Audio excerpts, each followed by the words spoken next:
Assalamualaikum warahmatullahi wabarakatuh.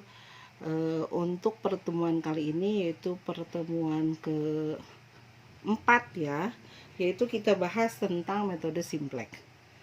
Metode simplex ini adalah salah satu penyelesaian linear programming yang biasanya digunakan apabila ditemukan lebih dari 2 variabel. Ya. Tapi di sini Bu nanti akan memberikan contoh 2 variabel biar penyelesaiannya cepat karena sebetulnya langkah-langkahnya sama aja. Oke, kita lihat langkah-langkah penyelesaian metode simplex. Yang pertama adalah ubah model linear programming ke dalam bentuk baku. Yang kedua, tentukan solusi awal dengan menetapkan nm variabel non basis sama dengan 0, di mana n adalah jumlah variabel dan m banyaknya kendala.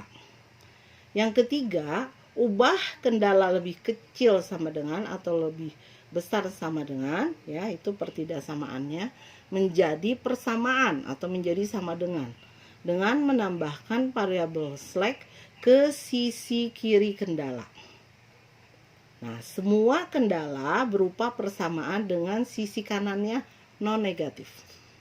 Ya.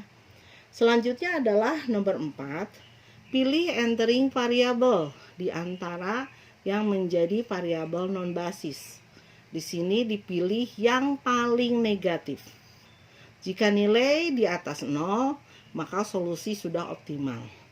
Jadi, kalau misalkan nilai Z-nya itu ketika kita menyelesaikan ternyata nilainya di atas 0, berarti selesai sampai di situ. Yang nomor 5 adalah pilih leaving variable atau variabel yang meninggalkan ya, di antara yang menjadi variabel basis yang nantinya menjadi variabel non basis, di mana nilainya itu sama dengan 0. Nah, bagaimana cara memilihnya? Yaitu dipilih dari rasio yang paling kecil, di mana perhitungan rasio itu adalah solusi dibagi dengan entering variabel. Langkah selanjutnya yaitu dengan menggunakan metode Gauss-Jordan, di mana metode Gauss-Jordan itu ada 2 rumus. Yang pertama, kita harus mencari elemen persamaan pivot tabel baru. Dengan rumus elemen persamaan pivot tabel baru atau EPPTB sama dengan EPPTL. Apa EPPTL? Elemen persamaan pivot tabel lama dibagi dengan elemen pivot. Elemen pivot itu adalah perpotongan antara entering variabel dengan leaving variabel. Ya. Rumus yang kedua adalah kita harus mencari elemen persamaan tabel baru, di mana elemen persamaan tabel baru itu rumusnya sama dengan adalah elemen persamaan tabel lama dikurangi dalam kurung elemen entering kolom dikali dengan elemen persamaan pivot tabel baru. Nah, ya. Nah, kolom pada entering variabel itu dinamakan dengan entering kolom. Baris pada leaving variabel itu dinamakan dengan pivot equation. Nah, tadi perpotongan antara entering kolom dan pivot equation itu adalah disebut dengan pivot elemen. Oke, sekarang kita masuk ke contoh soal ya. Kita lihat contoh soalnya ya. Yang pertama, kita lihat contoh soalnya. Diketahui model linear programming di mana maksimal Z sama dengan 3x1 ditambah 2x2. Dengan syarat x1 ditambah x2 lebih kecil sama dengan 15, 2x1 tambah x2 lebih kecil sama dengan 28, x1 tambah 2x2 lebih kecil sama dengan 20. Di mana X1 dan X2 itu adalah lebih besar sama dengan 0. Kita lihat langkah yang pertama yaitu adalah ubah model linear programming tersebut ke dalam bentuk baku. Kita lihat ya di sini. Nah, tentukan solusi awal dengan menetapkan nm variabel. Kita tulis Z sama dengan 3x1 tambah 2x2. Yang pertama kita kerjakan adalah syaratnya ya, syarat atau kendala yang tadi ya. Nah, kita tulis di sini ya. Jadi ubah kendala dari pertidaksamaan menjadi persamaan dengan menambahkan variabel slack. Nah, yang dinamakan variabel slack itu ini ya, S1. Jadi, untuk persamaan pertama, X1 tambah X2 tambah S1 itu sama dengan 15. Yang ini 2X1 tambah X2 tambah S2 sama dengan 28.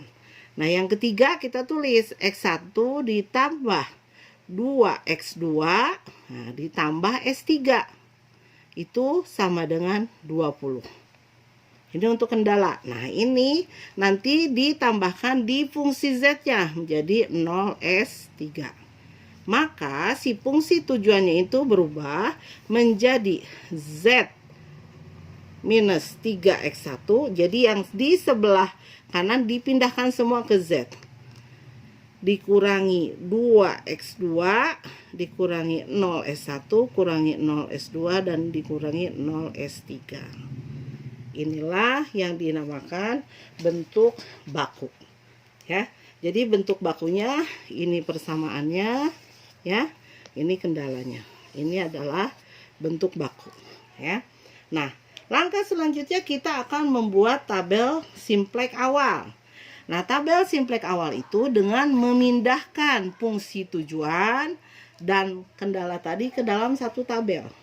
Kita masukkan yang Z. Ya, lihat yang Z-nya ya. Jadi Z ini minus 3 ya. Minus 3 untuk X1, minus 2 untuk X2, dan 0S1, 0S2, 0S3. Kita pindahkan ke sini. Ya, jadi ini minus 3, minus 2, 0, 0, 0, dan 0 untuk solusinya. Kita pindahkan S1, berarti di sini ya. Pindahkan S1 di sini. Nah, jadi berarti 1 untuk X1, 1 untuk S2, ya, X2, S1 juga. Nah, yang ada S1-nya itu 1. Masukin 1. 0, 0, ini 15. Ya. Kemudian untuk S2 kita lihat. Berarti 2, 1, 0, 1, 0, 28. S3 1, 2, 0, 0, 1, 20. Ya. Jadi di sini 1 karena ini S1. Ini 1 di S2 karena S2 ya. Nah, ini adalah yang dinamakan persamaan pivot tabel lamanya. Nah, sekarang kita lihat mana yang menjadi entering variabel.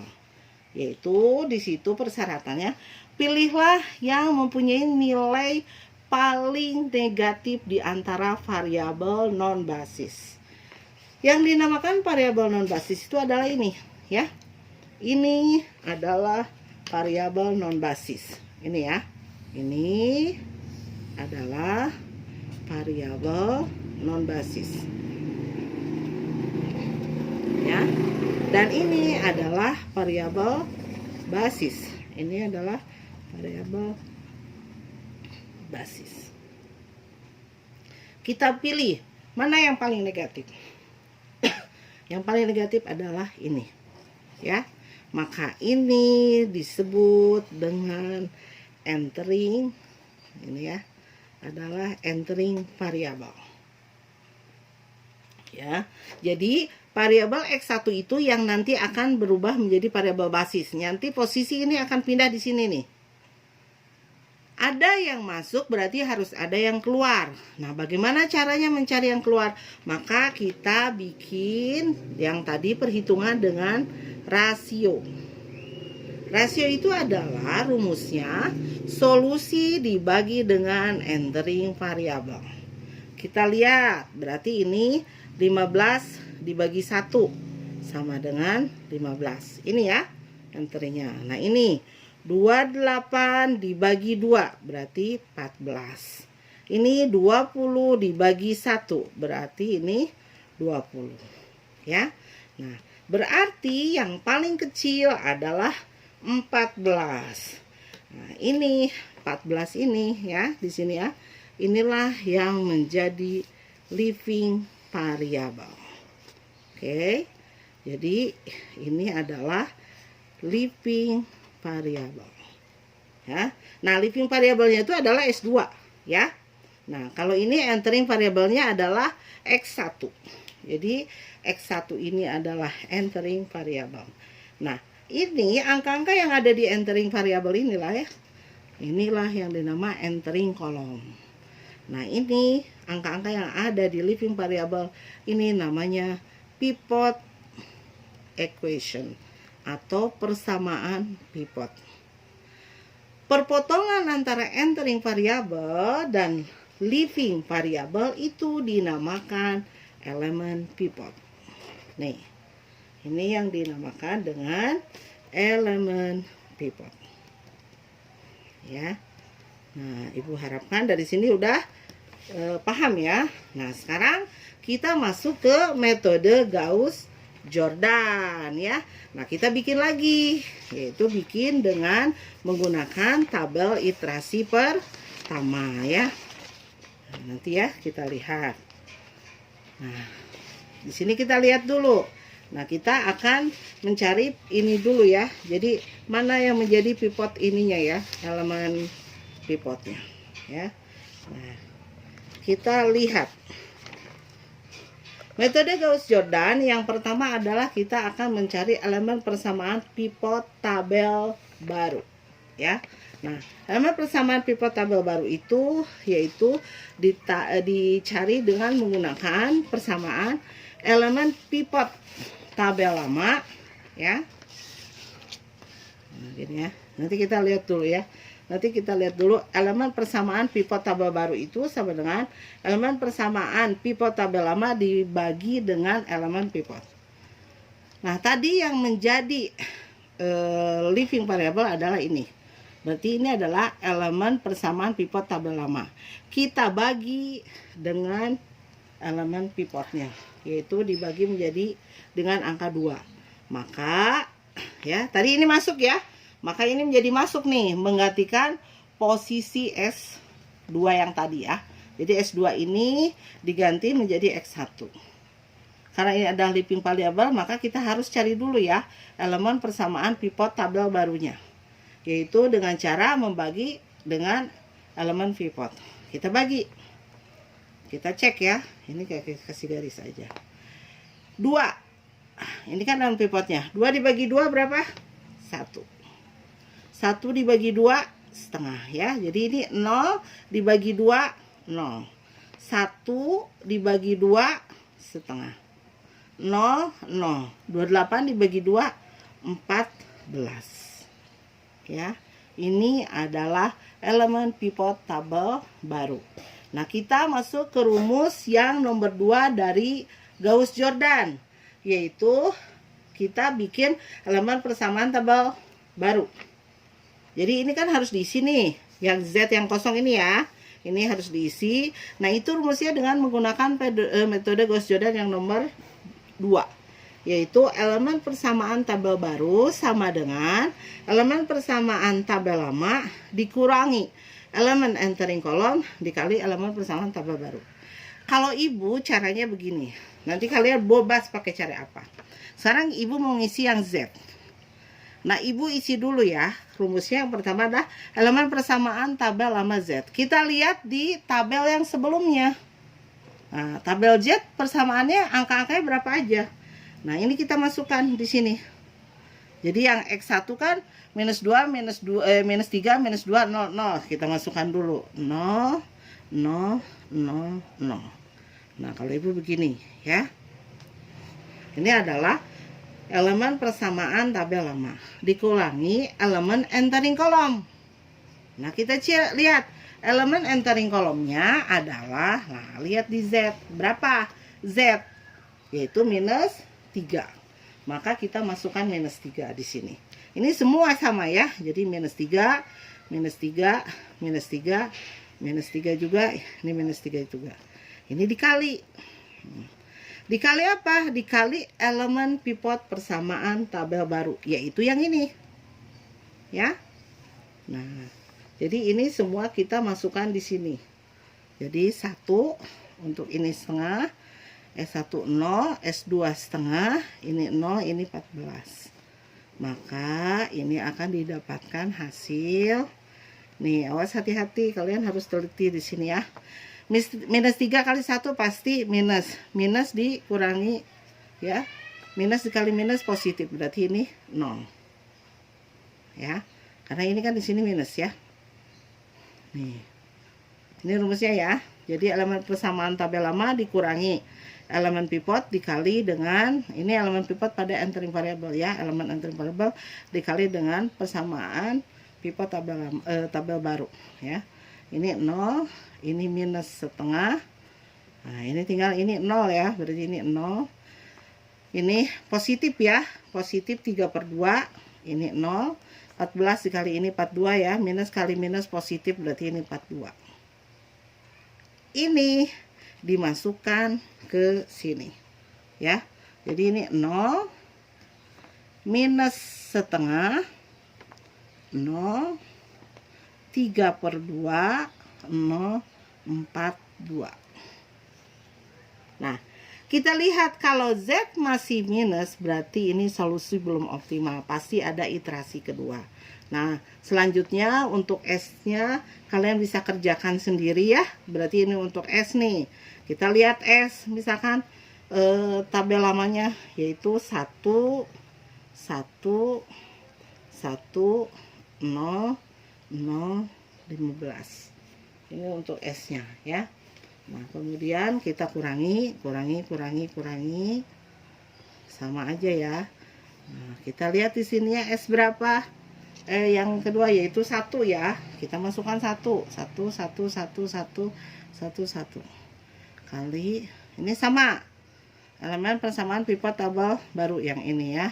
Jadi 1 setengah 0 setengah 0 ini 14.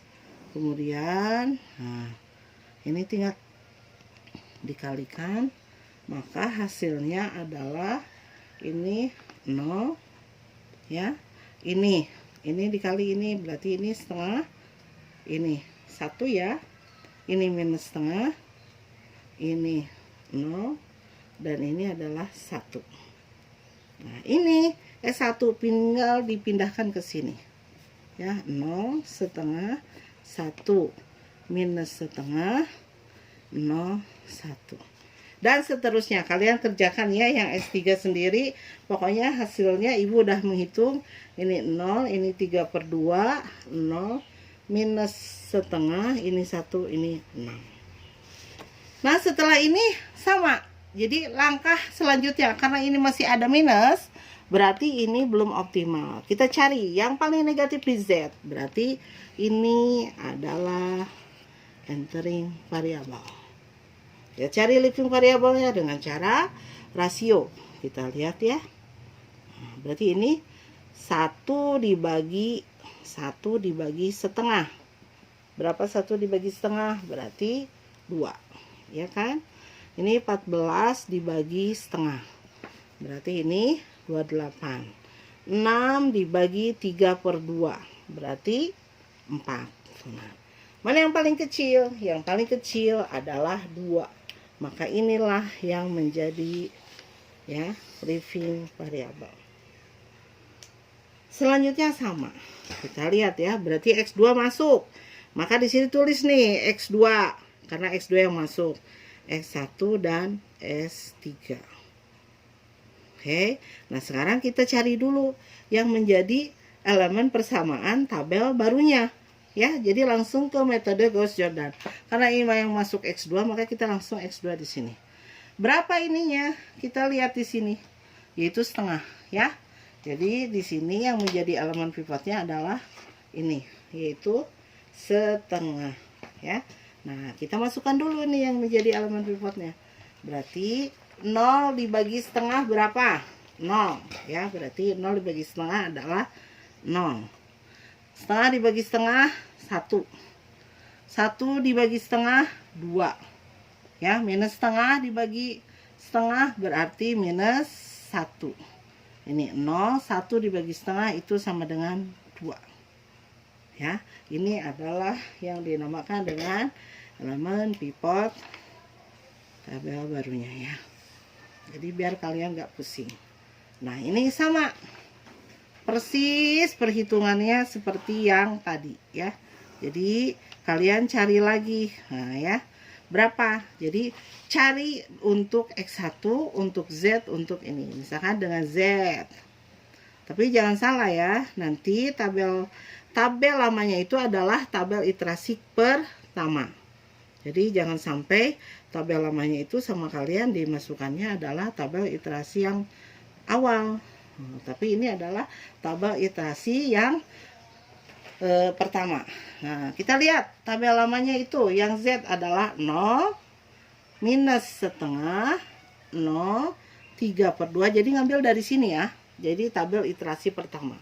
Kita ambil dari sini semua. Ya. 0, kemudian ini 42. Ya. Kurangi. Kemudian kita lihat. Ininya berapa yang di Z? Yaitu minus setengah. Ya. Jadi elemen di entering variabel Z-nya adalah minus setengah. Ini pasti semua minus setengah. Ya. Minus setengah. Ini juga minus setengah. Oke. Nah, ini tinggal dikali. Kalinya berapa? Kali yang ini. Yang menjadi elemen pivot. Elemen persamaan pivot tabel barunya. Nah, ya. 0. Ya, ini adalah 2. Hasilnya berapa? Kita cek ya. Ini hasilnya adalah ini 0, 0, ini 1 ya. Ini adalah 1 juga, ini 0, ini 43. Nah, ini kita pindahkan ke sini. 0, 0, 1, 1, 0, ini 43. Nah, kita lihat di sini ini sudah positif. Berarti ini solusi sudah optimal. Nah, kalian nanti kerjakan berapa X1, berapa S3 ya. Nah, ini di sini Ibu sudah menghitung. Nanti kalian ini ya, karena biar videonya nggak terlalu lama. Nah, ini udah Ibu hitung. Jadi kalian kerjakan, coba betul tidak hitungannya. Kalau misalkan salah berarti kalian masih salah dalam menghitung ya. Nah, ini dia. Berarti ini sudah optimal ya.